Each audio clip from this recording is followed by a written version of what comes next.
So one thing I wanted to say, of course, the format is difficult. We understand that. The topic is also important, so we'll try to do it as best we can. I want to say one other thing, because when you're having a discussion such as this, there will also tend to be some generalizing that occurs. And I want to say right up front that it's difficult to have conversations about these issues without doing some of that.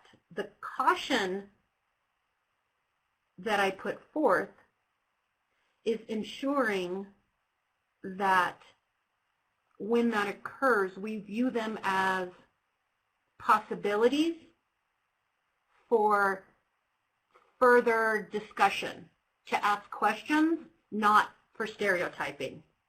That's really important. There tends to be a thing we do human nature-wise, that when we learn something, we will generalize that in a way that's much broader than it was intended when we learned it. And so I say that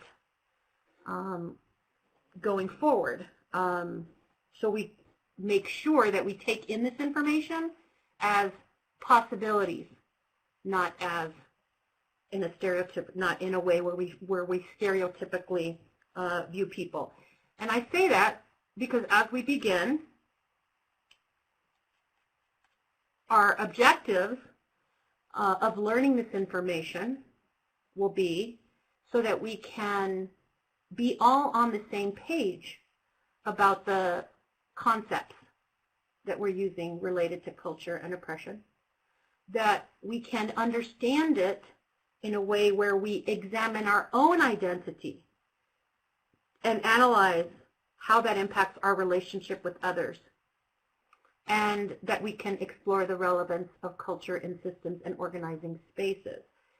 In regards to typically when we learn about culture, we take in that information as learning about someone else, as an outside-in job.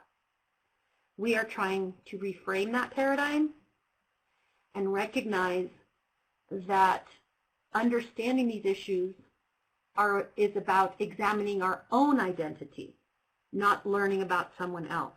It's recognizing who we are and what we bring, that worldview we have, and recognize how that contributes to all of these concepts that we'll be putting forward.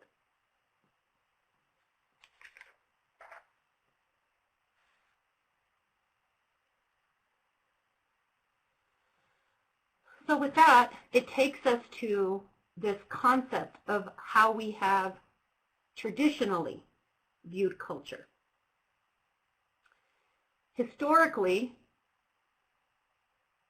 culture has been thought to be a stable pattern of beliefs, values, thoughts, norms, etc., that are transmitted from one generation to another for successfully adapting to other group members and their environment. Most of the field has recognized that this is a static and not a best way to view culture. What it appears to translate is that it is something I can hand, for example, to someone. That all of the beliefs, values, thoughts, norms are just handed down or transferred in a static way. And we see that there are many variables that contribute to culture. Therefore, it cannot be transferred in that way. Instead, how we want to view culture is in a broader way that refers to shared experiences and commonalities that develop and that continue to evolve. However, those also do so in the context of particular social and political contexts.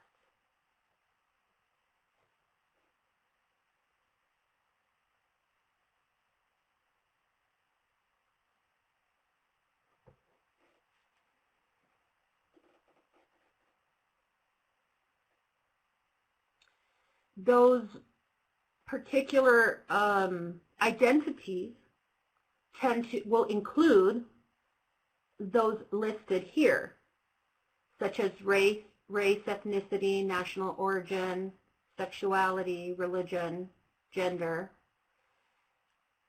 and they may include others that are not on here. This is one way of viewing it. And our next slide is a visual of this same concept, but in a way, for me, that graphically I can understand slightly better. So I offer it with that intent.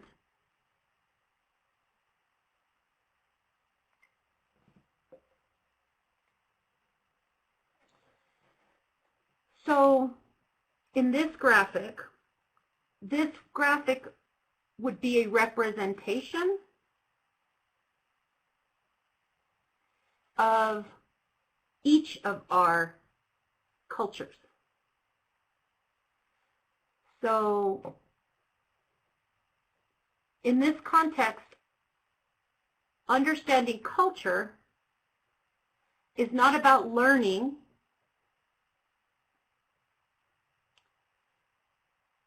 this is how these people are, this is how Latinos are, this is how people with disabilities are, this is how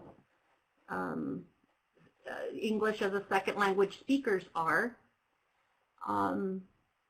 Culture cannot necessarily be learned in that particular way because all of these identities interact in each of us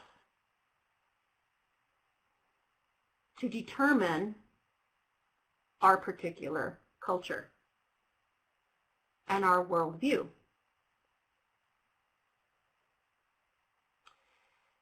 You'll see in the middle, in the what we call the primary dimensions, are those in the center of the box. Age, race, ethnicity, gender, physical ability or condition. Those are those dimensions which we do not have a choice or control over necessarily. So it doesn't mean they do not change. You may be 36 today and 37 tomorrow. So they obviously evolve and change as well. What it means instead is not that they don't change, but that they're not a choice necessarily. I can't wake up tomorrow and say, you know what, I think I'll be, 40 today instead of 51, right? And so that's what those mean. The middle circle are those that we have more control over. They would include such things as whether we have kids or don't have kids, married, divorced, Democrat, Republican, whether you live in rural or urban, the language you speak. It doesn't mean changing them would be easy. It just means that you have the possibility to do so. Learning a language, for example, doesn't mean that would be easy, but you could take the time to do that. The outer context, the three you see on the outside, degree of acculturation, origins, roots, and historical context of oppression, are variables that are almost always left out of our understanding of culture and the impact that that has on our identity. So I want to speak a tiny bit more about that. Our origins and roots is a little more self-explanatory. Historical context of oppression, it's important to understand that we mean context of oppression as the oppressed or as the oppressor, excuse me. So all of us have a historical context of oppression, and we may have ways in which we have areas where we have privilege and still have other areas in which we don't have privilege. So we can be both oppressor and oppressed in different contexts. So that's what we mean by this particular graphic. So that's an important context for us to have as we move on with this particular discussion. I want to say a little bit more about degree of acculturation, which you find in the next slide, because often people don't have this context. I've heard said, for example, in particular context, say, for example, I don't have a problem with that difference, it's just that they need to assimilate, for example, is a common concept that I have heard without perhaps an understanding of what it means to assimilate. So the degree of acculturation means how much you choose to assimilate or are forced in some cases to assimilate. And some people don't choose assimilation. Assimilation is when you identify with what we'll call dominant culture. So with race, for example, or like immigrants, if they choose to identify with the U.S. and let go of their dominant culture, of the culture they brought with them, they will have low identification with that culture. That is what we call assimilation. So it's basically, assimilation is letting go of who you were and taking on the new culture. And I use identity culture because it's not always race. It could be that we're talking about people with a disability, and perhaps they are walking through the world and identifying to the best of their ability with the dominant culture and trying to make who they are invisible. That's where I use the term identity culture instead of heritage culture, for example. That's the context of that. Integration is when you, sometimes it's called bicultural, it's when you live in the dominant culture, but you also hold on to the full impact of who you are. You don't force that to be invisible. And in different contexts, you can choose different things. Separation, which is oftentimes judged, is when you have a high identification with your heritage culture or with your identity culture, but you choose not to identify heavily with the U.S. culture or with the dominant culture. And marginalization would be when you have low identification with both your heritage or dominant culture and your heritage or identity culture. So that would perhaps signify that you would need more support, for example, in order to get what you needed, for example, in another context. So that's just some, because we want to all be talking about using the same language, I think it's important for us to first make sure we understand all these concepts, correct? So there's one more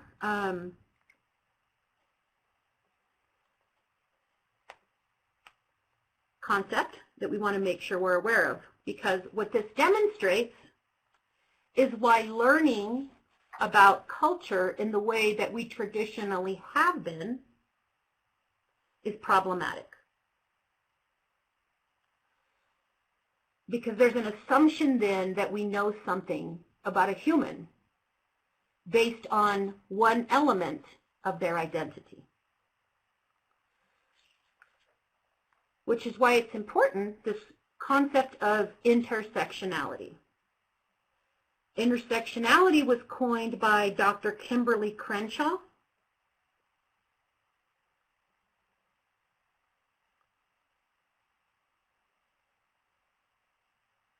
A Black feminist scholar, and refers to the fact that many people experience multiple oppressions simultaneously.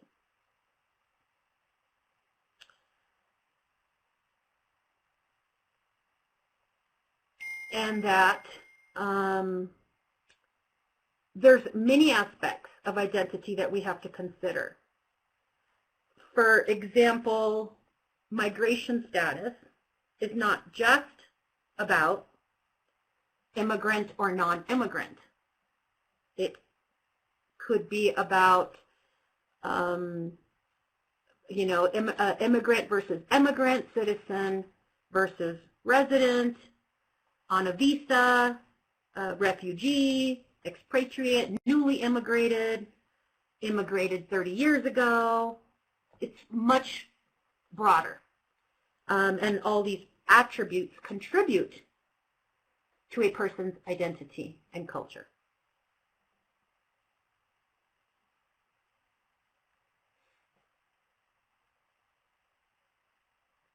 Intersectionality helps to explain why we can have an identity that is similar to any other person, but we still make different decisions based on our own identities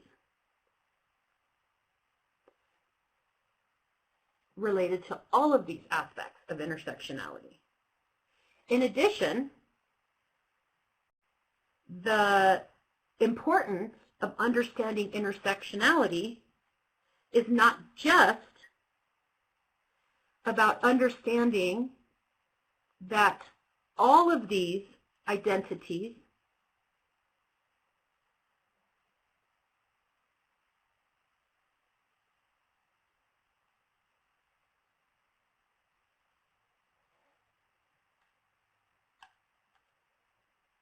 contribute to our culture. What is also important besides that,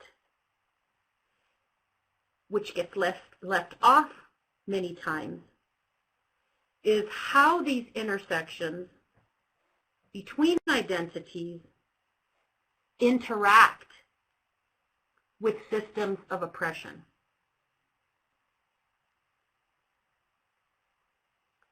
So it's not just we all have these identities, but each of these identities interacts and is received differently in our systems. And that is what contributes to privilege and access.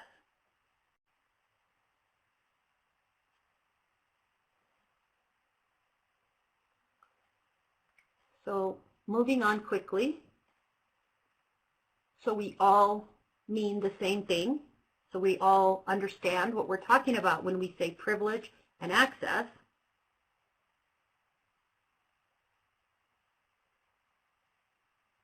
Oftentimes, we say oppression is conflated with adversity.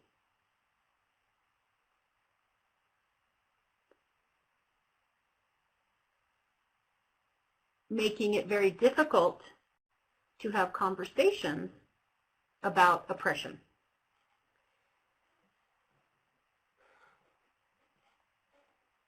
Because we tend to, human nature, make us feel like we have not had it easy. You know, you don't know me, I've had problems too. Oppression and adversity are not synonymous. Everyone suffers adversity.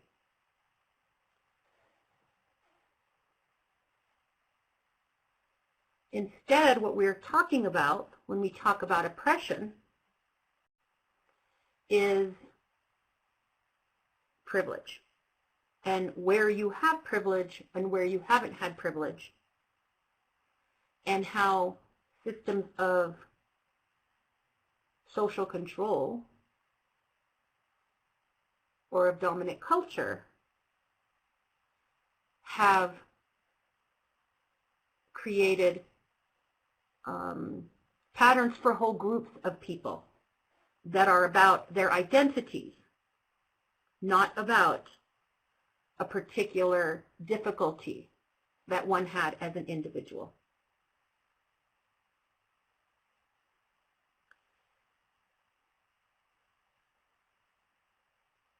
A way to instead understand privilege is that in all cultures, contexts of privilege and access are created by certain norms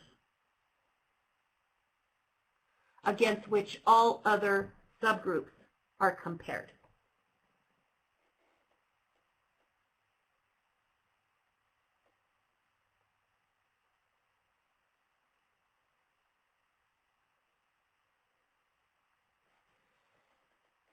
In the U.S., for example, if you look at the dimensions of diversity that we talked about, those primary dimensions, the attributes of the dominant culture include English as a primary language, whiteness, Christianity, physically able, male, middle class, cisgender, heterosexual. So this would typically mean you have more access the closer you are to this center. Equally with privilege, you don't have to think about it in a particular context. You do not have to wonder if you're Spanish speaking, for example, will somebody there speak my language? You can walk in and make an assumption. We don't typically tend to think of that as a privilege. You don't have to call ahead somewhere to see if they have a wheelchair ramp, for example. You can assume that you will be able to enter the building. Again, we don't tend to think of those as privileges, but that's how we understand and what we're talking about when we talk about privilege and access in the context of oppression.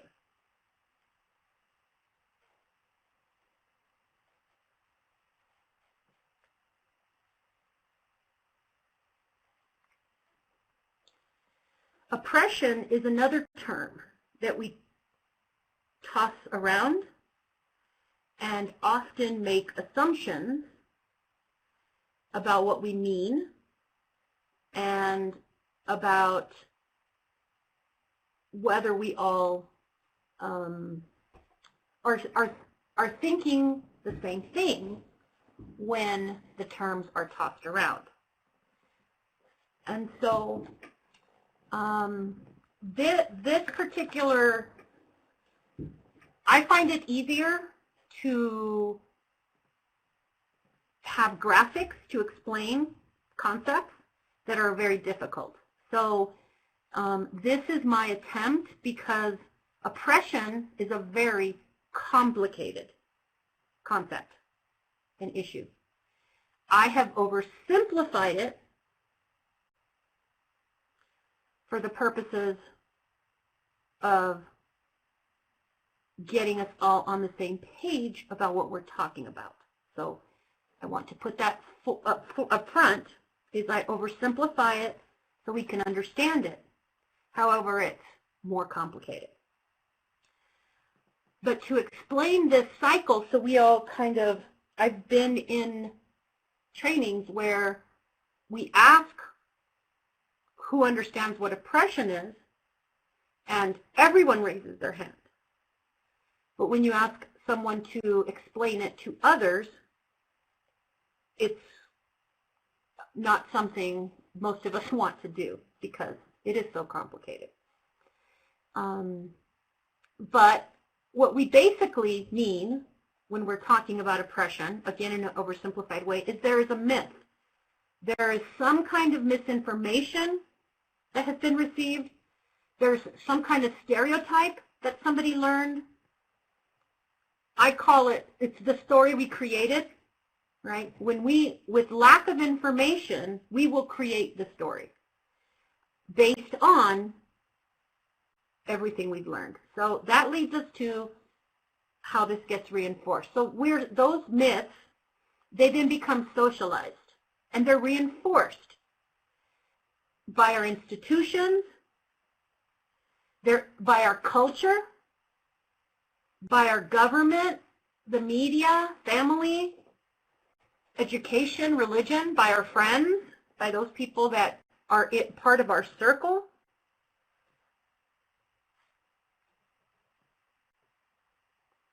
In all these ways, they're socialized, and possibly many others. So then these stories that have now been socialized become internalized in each of us. And I say in each of us because all of us are swimming in that river or breathing that air. So it's not that some of us are immune from it. This can be internalized by all of us. So these myths, which are not socialized, become internalized as truth, the reality, the true story, how it is, common sense.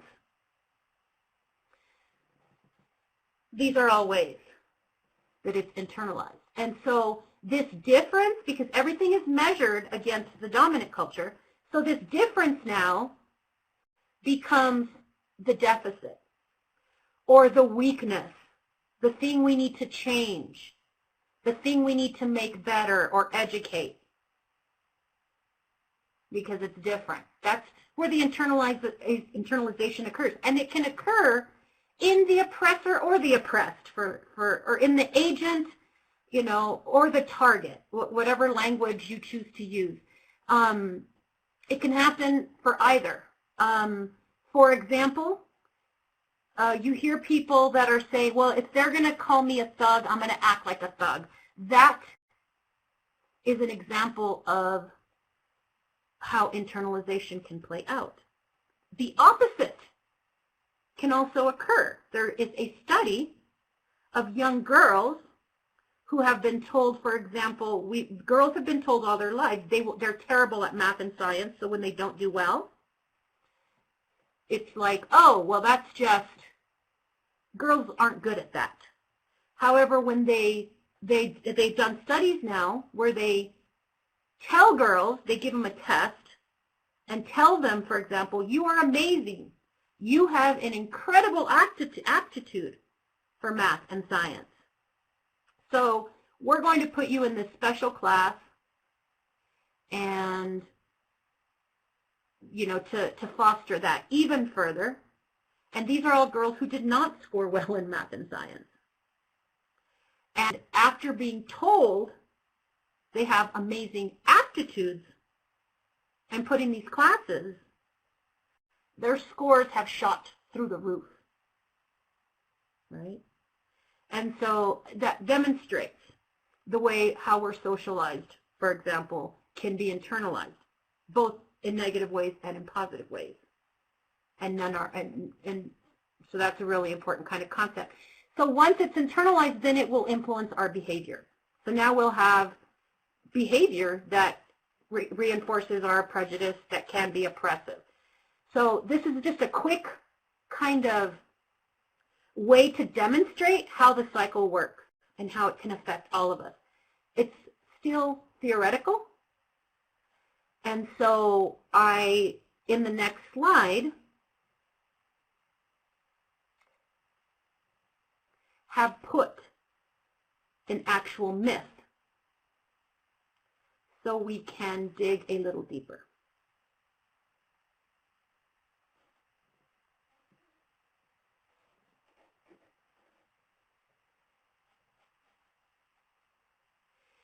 I use the example that domestic violence is more prevalent in communities of color because those cultures condone violence. Because as a culturally specific technical assistance provider, we are often called in to help organizations deal with diverse populations that they're serving, and this is what we're told, right? Their cultures condone violence. That's the story that has been created. And that has been socialized. We've been socialized to believe that to be true in all of these different ways, right? When our parents tell us, you know, don't hang out with those people, when we look at our jails and our child welfare system, I mean, communities of, color are overrepresented in those systems. We see our movies. Me, for example, as a Latina woman, I did not grow up and ever see myself represented in movies as the hero, for example.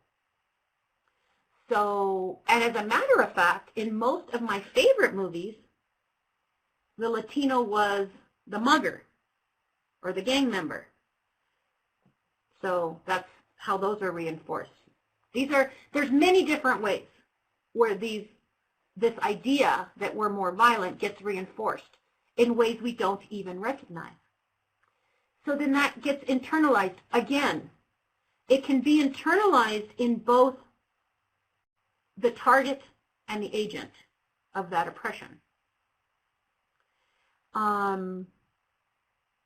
We hear oftentimes where I will hear a comment that could be that is possibly racist, or is, I'll give you an example. Latino cultures are more violent because of machismo. Those cultures condone, Latinos condone violence because of machismo, which machismo is another way to say paternalism. And Latino cultures don't have the copyright on oppression, on paternalism. So paternalism exists in many cultures. Latinos have a word for it, but other Latinos repeat that they learn that it's because of the culture. And so I've heard people say, well, no, it's true because this Latino person said it, for example. So that is an example of the way internalization can occur. It can happen in both the agent and the target, right? So it could be internalized. This particular myth, for example, we will see it in our shelters, right? When we say, for example, well, no, women from other cultures, they won't leave their relationships because they just see it as norm. Again, the story we created because they won't come to our shelter, right? Because they don't come seek services. So it's because their cultures condone violence. We created that story in order to make sense. We have a workforce that's afraid of men of color. We see oftentimes we view women of color's parenting, and it doesn't fit the standard stereotype of what appropriate parenting should look like. It's judged by this other standard, and so they're not as nurturing. They use physical violence more. It's the context of their decision-making or the context of why they do things the way they do is left off. Instead, we decide it's inferior, right? We're not taking into consideration, for example, if, which there are a few studies that say physical violence or physical discipline may be more common in African American communities. But the context that's left off of that is, for example, how has the historical context of oppression and slavery, where African American people had to use physical violence against their children to keep them in line so they weren't killed by slave owners, that whole context is left off of the story, right? Because we have I haven't heard of any parenting classes, for example, that are culturally specific for African American women that take that context into consideration. They're going to mainstream classes that, what I hear from some African American women is they're trying to make us parent white, right, in the dominant way. So just to demonstrate how the myth becomes socialized and then internalized and then affects our behavior. Because like I said, now we're doing parenting classes that have decided what the appropriate standard is because that's a deficit, and then we're doing it differently. We are now scrutinizing those families more closely because they're not operating the way we believe they should, right? We're seeing women of color more represented in systems such as the child welfare system, but underserved and not served adequately because the story we've created is they don't want help, right? As opposed to they don't want the help that we are giving them. They don't want what we have,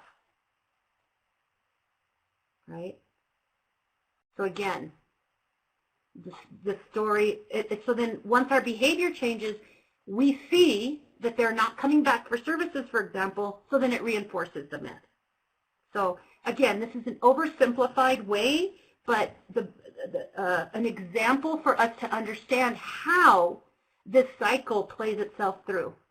And we could spend all day talking about different ways that that happens. And hopefully if we ever have this in person, we would be able to do so. But we're going to move on because we're getting through these concepts very quickly. And we only have about 20 more minutes, I think. So I want to share this. One of the ways that this can play out is through this, why it's important for us to understand our own cultures is if we get underneath the values that inform a culture, we can better understand and interrupt that cycle, right, of oppression, which is a very difficult concept. So I'm going to use one example of a value in U.S. culture to demonstrate how this gets reinforced and how we need to interrupt it. And it's the concept of individualism versus collectivism.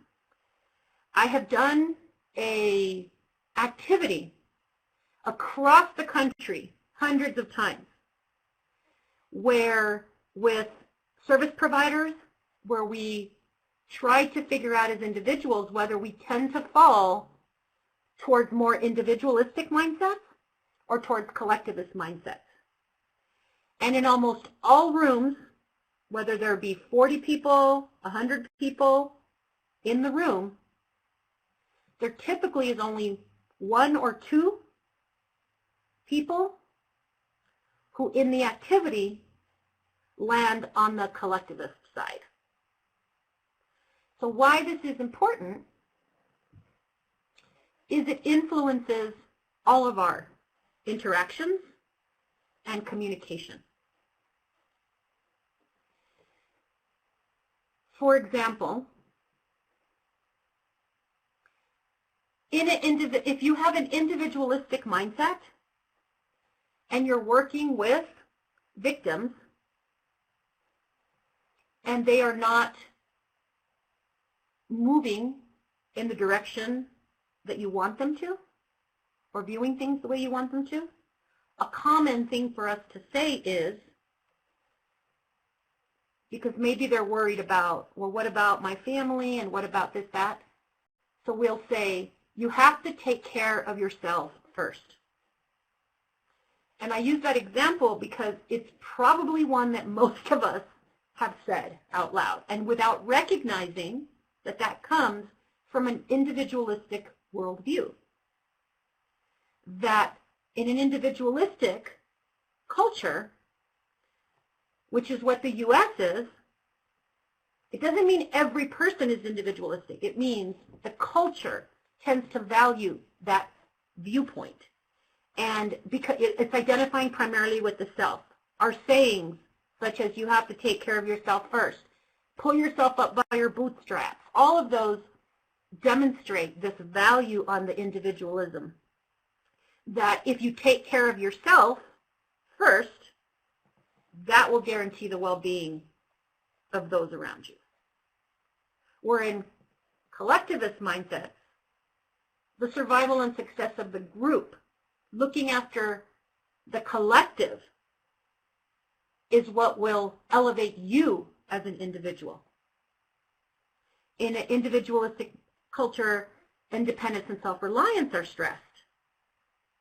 That's most important, and you make decisions based on those. But in a collectivist one, interdependence. The interdependence of the group is what is valued, right?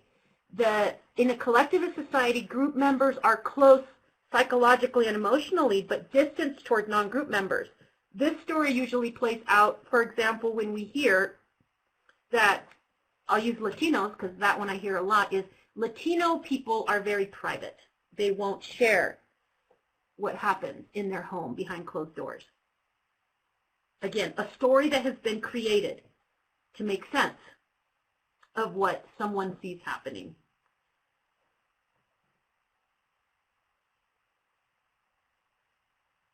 When what is instead occurring in that particular case is they're not talking to that service provider.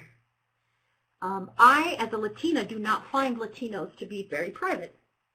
They do talk to people, but they may be distant toward non-group members.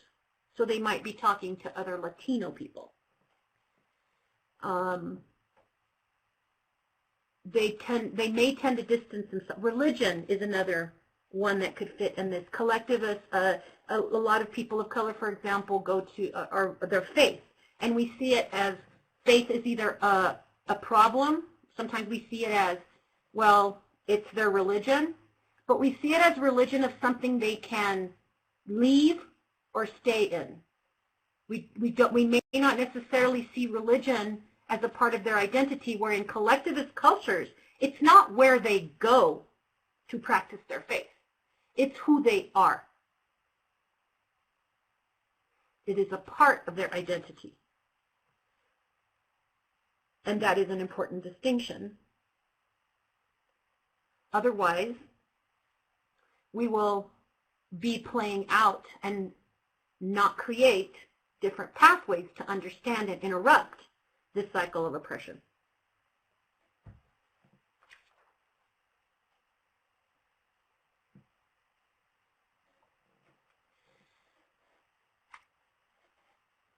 So it's also important when we understand culture that we are not, that there is no American that in the U.S. who is like another American in the U.S. So this is why it's important to understand culture in this particular way, because what we're saying instead is that there is a handful of core values and beliefs that underlie and permeate the national culture. Individualism is one of those. It doesn't mean every single person has an individualistic mindset, right? This is back to that generalizing versus stereotyping. But it means that that is a value as a culture that's placed. Doesn't mean they apply across the board in every situation. We may even act in ways that are completely opposite, but they're still at the heart of that culture. An example of that would be like the right to bear arms.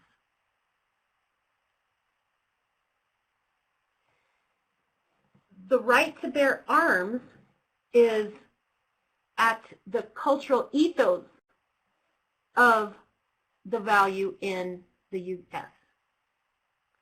But that doesn't mean every single one of us feels the same about that particular issue.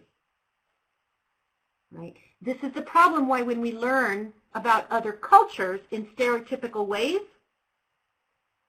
why it actually can have the opposite effect. It can contribute to stereotyping.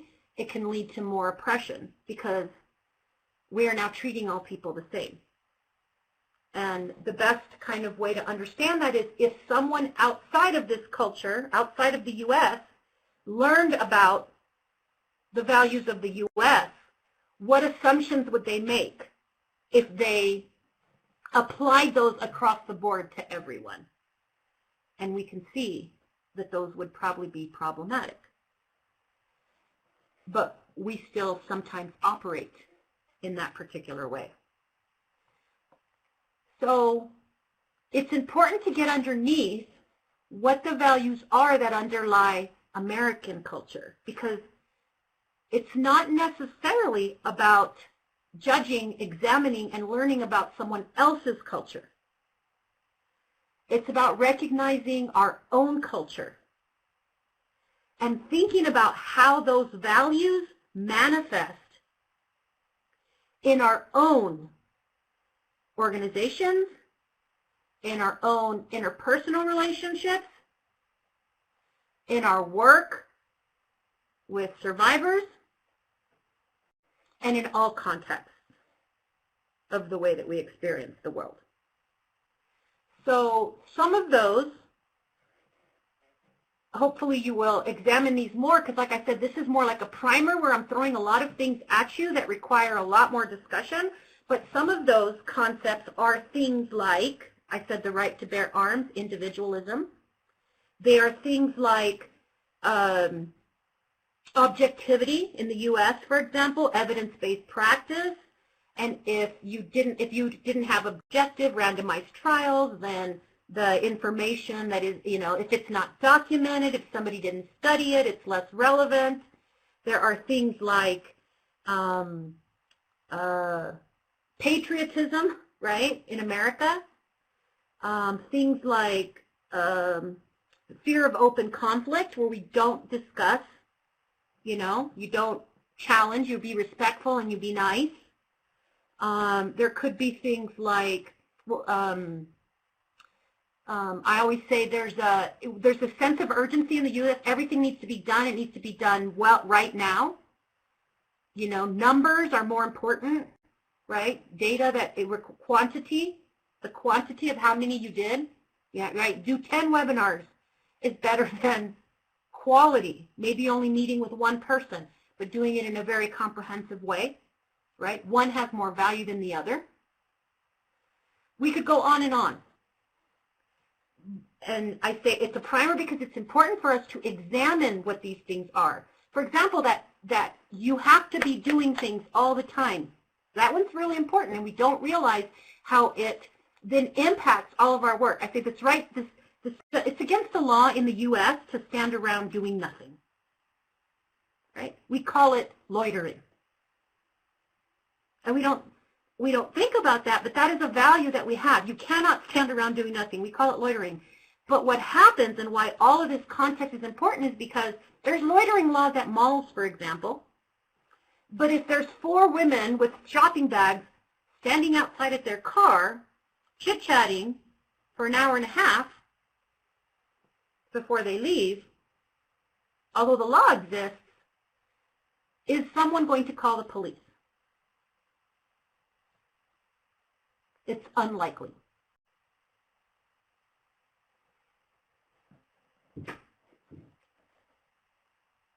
Although the laws exist, they are not applied in the same way. Whereas if 3 African American boys were standing outside of a Circle K, for example,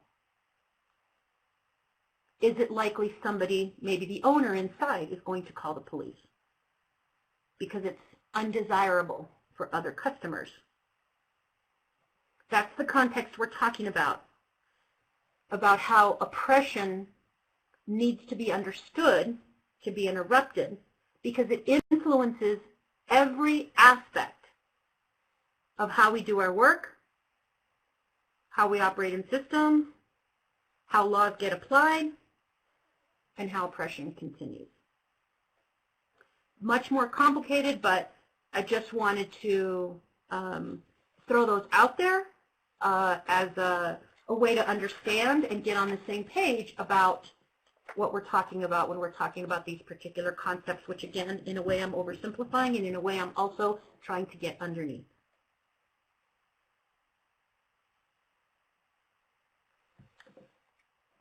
So the important takeaway from us getting on the same page about what we're talking about in the previous slides is that meaning is assigned.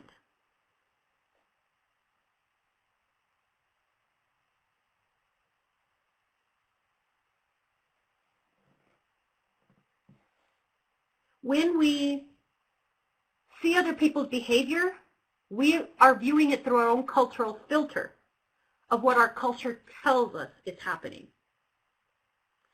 However, we operate in our systems and with helping victims as if there is a good and a bad, a right and a wrong. Another element of U.S. culture. right, is this binary. It's good or it's bad. It's right or it's wrong, right? And so that will influence everything we see, which will lead us to make statements that are what we think is common sense, like you have to take care of yourself first, which really have an incredible amount of cultural implications, right? If, for example, in the U.S., if you had an organization where 10 people are making $100,000, you have $1 million budget, and you lose a grant for $100,000, right? In the U.S., it's common, well, unfortunately, we have to let one person go. That's an individualistic mindset. You don't realize how it permeates all of these cultural worldviews influence everything that happens in our organizations because we have to let somebody go. Whereas in Japan, for example, which is a collectivist mindset, it would be equally common sense to say, well, unfortunately, we all have to take a 10% cut. Common sense, nothing else we can do about it. Again, we could do this all day. We're moving through this very quickly, and it would be really important that hopefully in your organizations you have some of these conversations because it's much more difficult to get underneath than we think when we understand things in a superficial or a transactional way.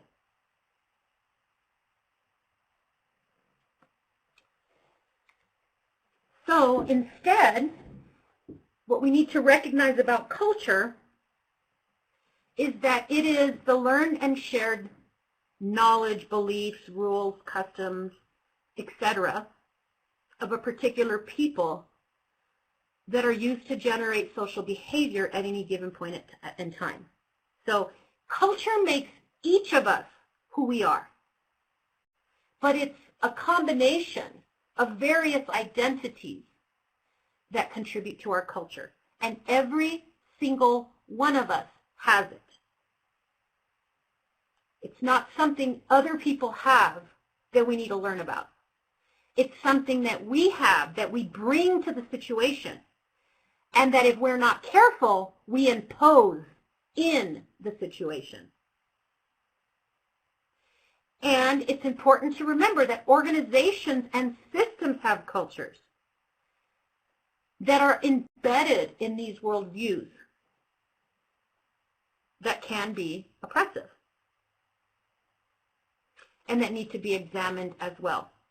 It's interesting because I've heard said oftentimes that, what Latinos won't, they accept violence in their own cultures, or it could be anything. It could be police officers, right? Police officers are, think a certain way. I think my point, wait, let me see what I'm trying to say. I'm trying to say is what we do find is not that one culture condones violence more so than other cultures, but what we do see is that cultures have difficulty holding their own accountable.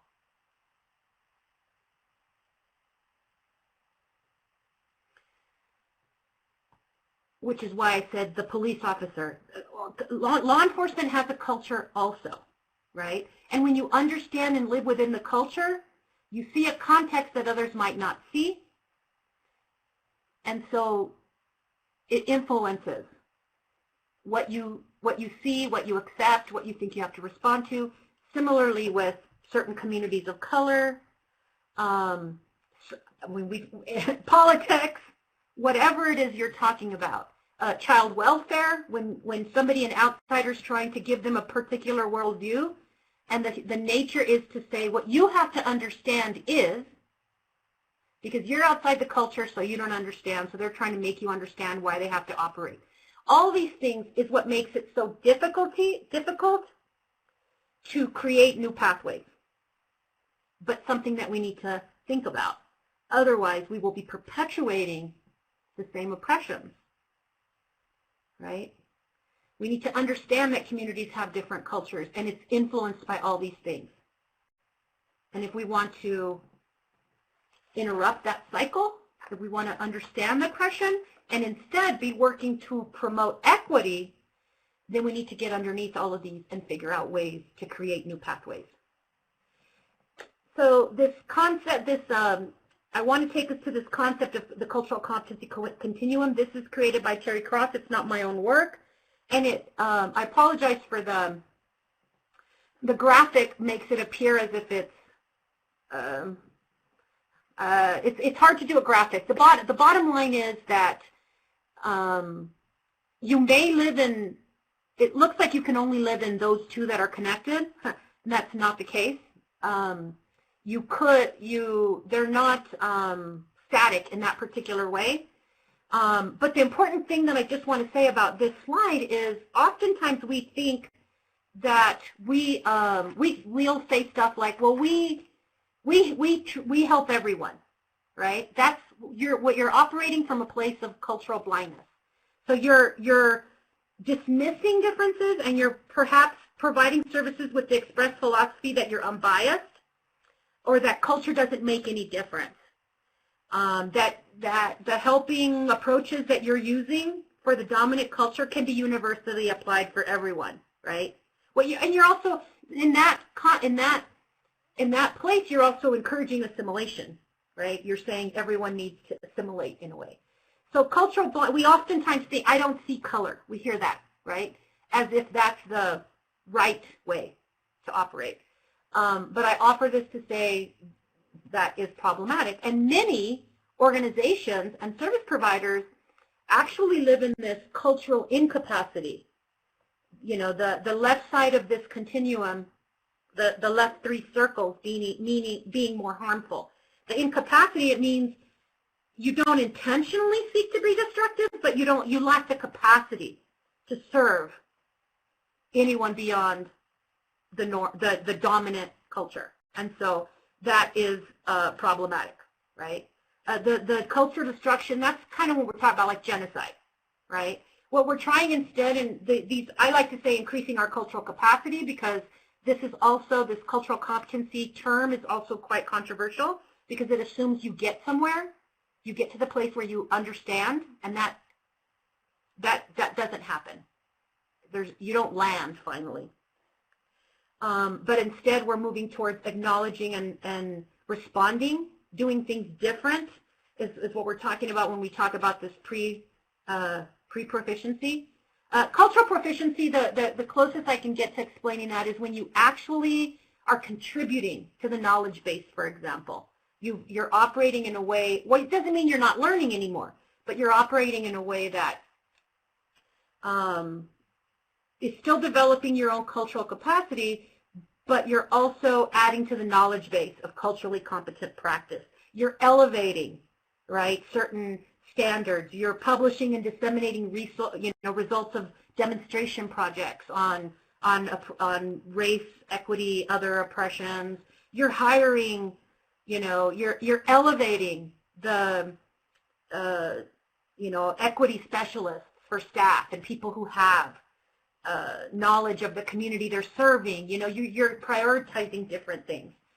So I just wanted to make sure we understood that concept, because we're not on the same page about that a lot of the times too. So with that, I want to say it's really important, because violence is present in all cultures. We're not ever saying that culture is to be used to deny or excuse violence. That's not what this is about. It's a way to intervene appropriately. It's important to not understand that it's normal in certain groups. All groups have a way of accepting violence, including the U.S., and of ways of resisting violence. And that's the important thing to understand. When you learn about a culture in a blanket way, you have to be cautious that you're not taking in the information in ways that stereotype and further oppress, right? Instead, you want to learn these things so you can eliminate disparities, so that you can increase access,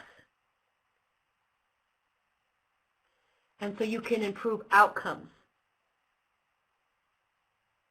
as it relates to non-dominant identities.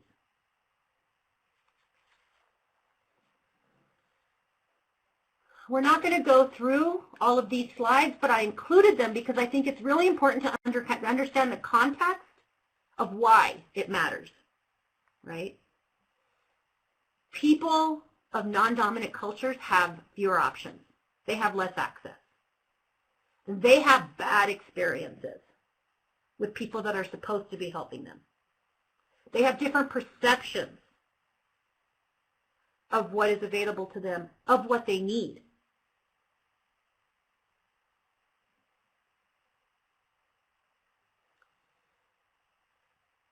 It is central to how they organize their experience. It influences how they seek assistance, whether they talk to a friend or go to a service provider. Many will not, for a variety of reasons attributable to all the things we have just discussed, right? It influences what they value. It influences what they define as the problem, whether they want to talk to you about it, how many stressors they have in their own lives, right? What they expect helpful treatment is, what they think the problem is. A lot of times our systems tell them what they, right? Because the other thing that happens in the U.S. is we're educating constantly. We have to educate people as opposed to recognizing that there's some education that we need to do for ourselves, right?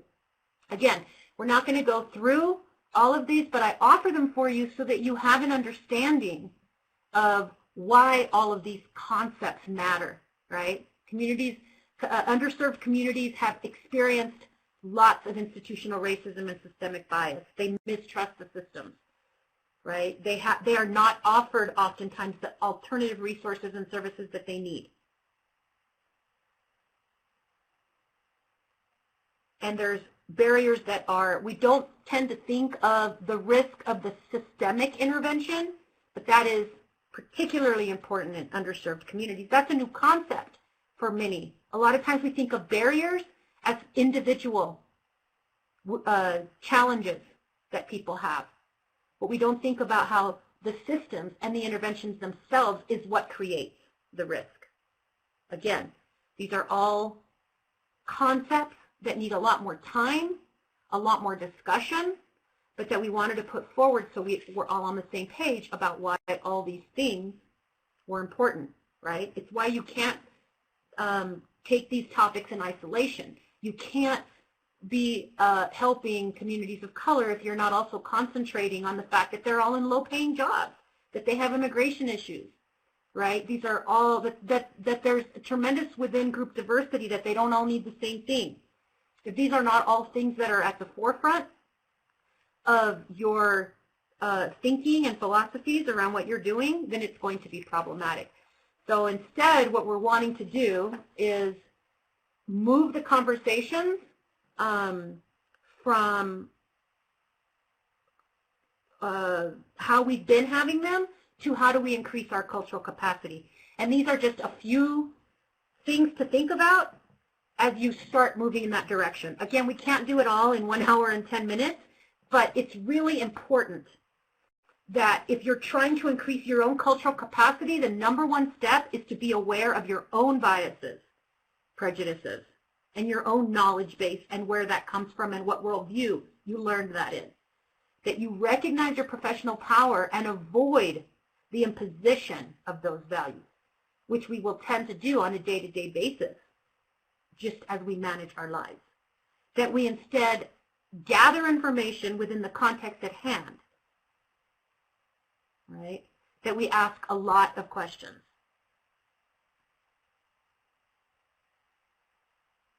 And that we not work alone, in isolation. There are things you will not see, because you can only see things through your own eyes.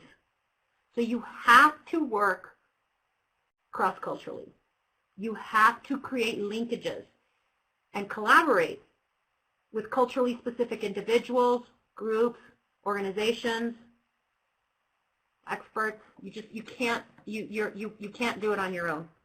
So these are questions that I'm posing for you to think about as you leave this session, that hopefully you will continue to I'm sorry, like I said, we had to go through this real quickly, but hopefully this will just inspire you to either recognize or to recognize that you want to learn more about this, like a little seed hopefully will be planted, or that if you already had that seed, that it will promote you to even enhance that even further. Because as we see here, if we are, equality has to do with giving everyone the same thing.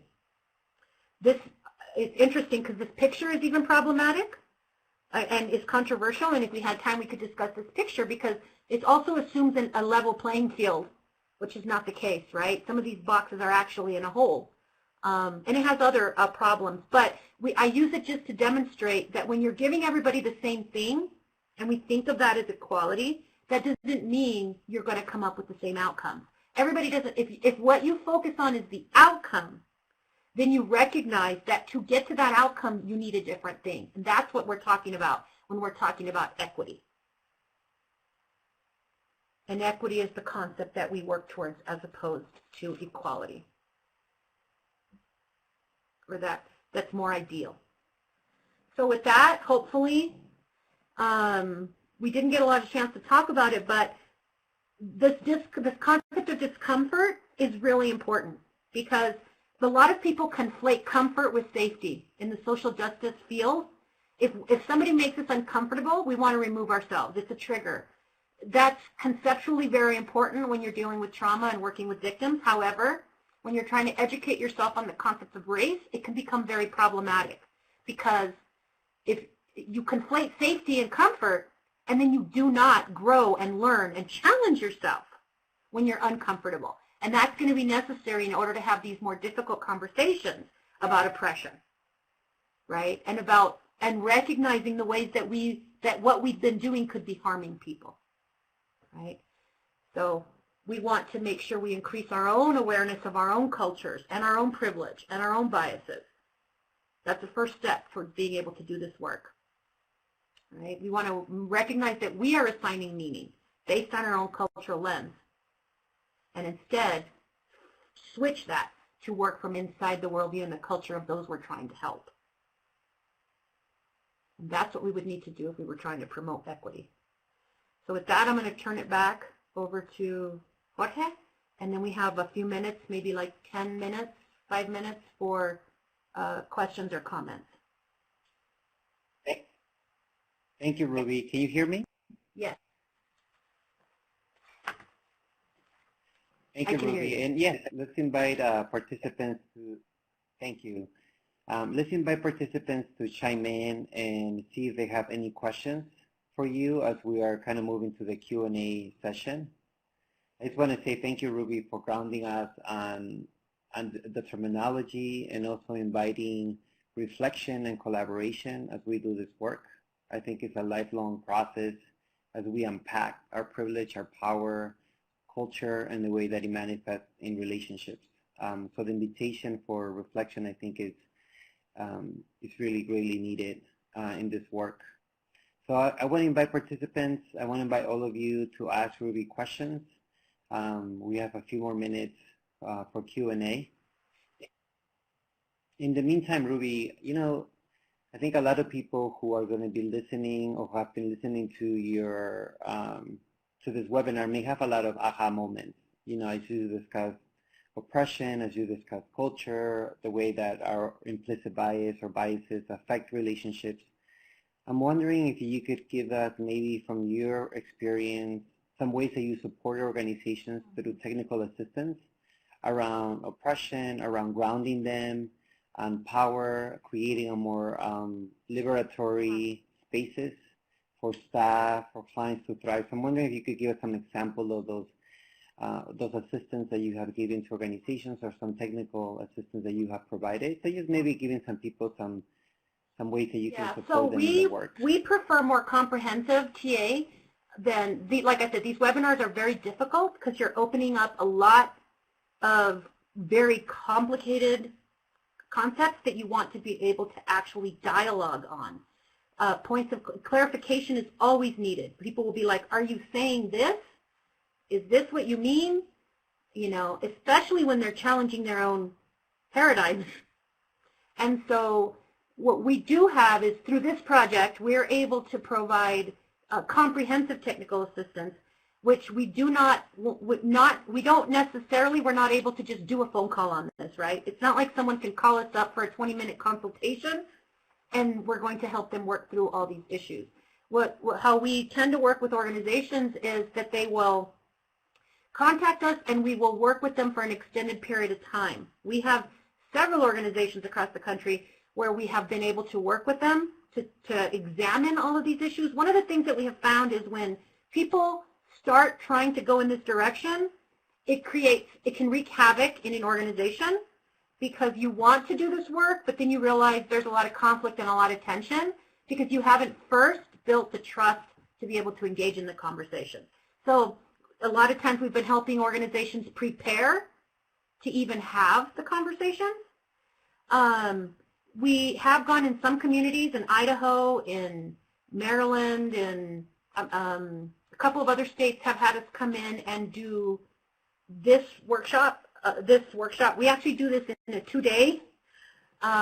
It's obviously more than what we did here. We tried to do as much as we could in the hour, but we do 2-day workshops on these topics, and we're able to get underneath very specific questions and tensions around these issues. So I hope that answers your question, but we're willing to engage in technical assistance consultations like telephone calls with people that want to know more as a jumping off point. But it will always require further discussion and planning around how you can actually do more work in this area. Thank you, Ruby. Yes, that definitely answers the question. I think it is an opportunity to dive deeper into these terms, especially around trust. How do we build trust? And also, too, about power. How does power sharing could be integrated in organizations so we can center the voices of all staff and then also community in order to shift the way that we create we create our work, and then also how do we create our culture internally. So thank you so much. We are going to do a workshop on collaborations because that one bullet that says work with others, that one bullet of this training will have its own webinar. Because what does that mean to work with others? What does it mean to share power? What does it mean in regards of changing the paradigm of what we're doing to a way that promotes equity? And so that bullet, like I said, each one of these bullets we had can be its own workshop. So that one we do have scheduled, I think for next month or something. So I'll put on everybody's radar to get a little bit deeper at least on that. What does it mean? What is power and how do we work with others? August 19th to be exact for your next webinar. So we look forward to that. And again, we're having also this conversation in Spanish. So there will be one on Wednesday around oppression as well for Spanish-speaking providers as well. So we have opened that space to bring people who speak Spanish into that conversation. So we have 4 more minutes. I know it's hard to often ask questions around oppression, around privilege, around power in a forum. So we invite also to email us at reachingvictims@vera.org. If you have any questions around the webinar, if you want to get connected to Ruby, or if you have if you want to invite us for technical assistance, I could walk you through the process. So again, is reachingvictims@vera.org. And Angelina, if you could switch the view to the evaluation, I would love. So right underneath the PowerPoint, you will see webinar survey link, or if you can click on the word webinar survey link underneath the PowerPoint. Once you click on webinar survey link, you can click to browse to, and that will give you access to our evaluations. Approximately 3 to 5 minutes to complete the evaluation. So we appreciate your input and your thoughts and how we can make this experience better for all of you. To also download the transcript, you can press save and that will give you access to download the transcripts for today. So we're at 3:28. I want to thank you again, Ruby, for your time, for grounding us in this important conversation, and the invitation to continue for reflection, for continuous reflection.